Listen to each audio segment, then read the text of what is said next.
Goeienaand, meneer Masimola se jaar 3 seuns.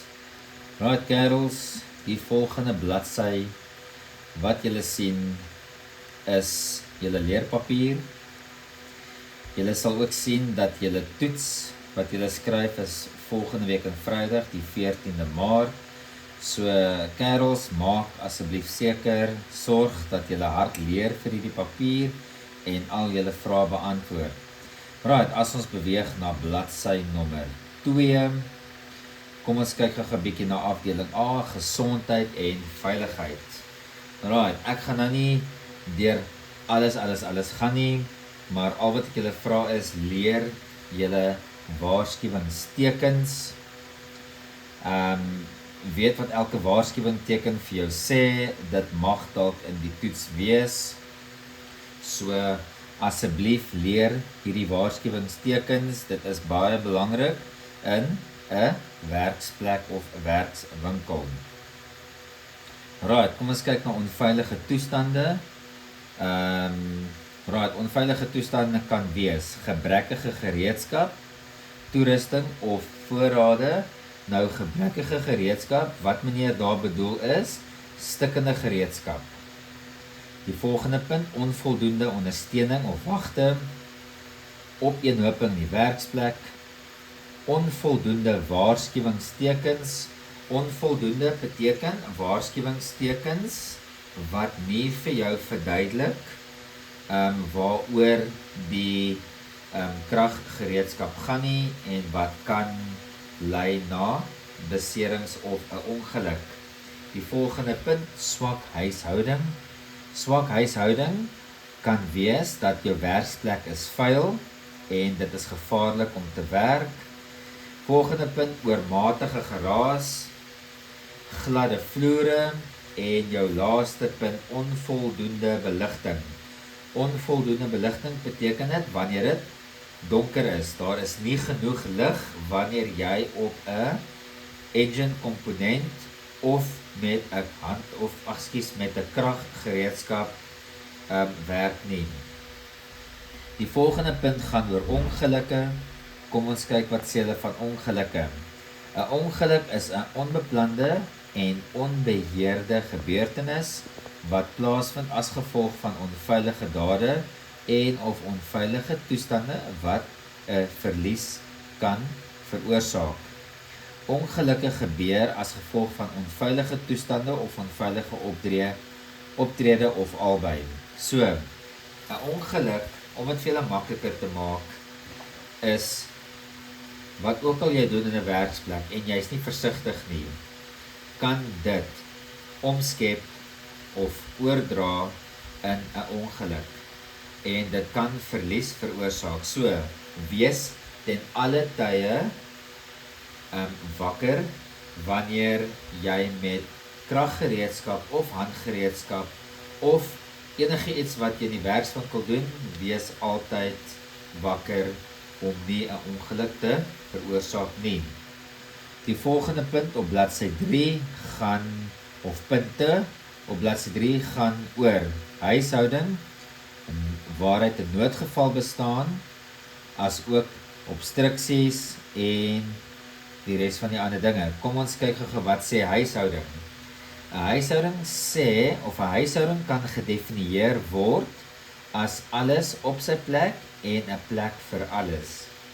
Nou, om dit makliker vir julle te verduidelik, beteken hou jou werksplek skoon en hou jou werksplek veilig en georganiseer, sodat daar nie 'n ongeluk of enige besering of iets in die werksplek gebeur nie. So, eenvoudig, hou jou area waar jy werk skoon en sorg dat alles wat rondom jou voete is, weg van jou voete af is. Right, die volgende punt wat bestaan is noodgeval bestaan. 'n Nooduitgang is 'n duidelike veilige manier om uit 'n gebou te kom. Dit gebied vinnige uitgang in geval van nood soos 'n brand. Baie belangrik. 'n Noodgeval, daar moet noodgevaltekens in die werksplek wees. Dit gee vir jou 'n aanduiding dat waar jy moet uitgaan. Dit help nie, jy sit 'n noodgeval teken waar daar 'n brand is nie. Moet nooit 'n noodgeval teken naby 'n brand sit nie. Hou altyd die noodgeval teken weg van 'n brand af, maar aan die naaste uitgang, waar moontlik is. Die volgende punt is obstruksies. Obstruksies in branduitgangsroetes, soos bokse, toerusting, voorraad ensovoorts, kan in 'n brand veroorsaak dat mense val, hulself ernstig seermaak en selfs die uitgangsgang verander, blokkeer. Right, so sorg dat wanneer jy moet uit 'n werksplek uitgaan as gevolg van 'n brand, sorg dat daar geen obstruksies in jou pad staan nie, sodat jy vinnig uit 'n plek uit kan beweeg, sodat daai obstruksies nie jou laat val en seer kry nie. Deur uitgangspaadjies vry van hindernisse te hou, kan mense vinniger en veiliger 'n gebou verlaat. Wandelpaaie is paadjies in die werkswinkel waar werkers van ruimte tot ruimte beweeg. So wat hulle daar vir jou probeer sê is, kerels, is dat sorg dat jou plek skoon is. Sorg dat waar jy loop, daar geen obstruksie is wanneer jy, sodat jy oor goed moet val nie. So wanneer iemand anderste in 'n sekere area werk en jy wil verby daai persoon beweeg, kan jy dit vrylik doen sonder om daai persoon te stamp of aan te raak. Hierdie wandelpaaie moet gereeld gevee en skoongemaak word om te verseker dat jy nie kan struikel, gly en val wanneer jy deur 'n wandelpad beweeg nie. Baie belangrik. Wanneer jy sien dat jou werkswinkel se vloere vuil is, vat 'n besem en vee die area of vee die sentrum skoon. Dis belangrik dat jy jou sentrum skoon hou, se vloere skoon hou. Onthou, soos wat jy werk, val daar goed op die grond. As jy nie daai goed verwyder nie en jy trap daarop, kan jy gly en seer kry. Right, ons beweeg na afdeling B. Ken jou gereedskap. Okay, so ek gaan nou nie deur al die gereedskap gaan nie, maar sorg dat jy al die gereedskap baie goed ken. Sorg dat jy goed voorbereid is vir al hierdie gereedskap.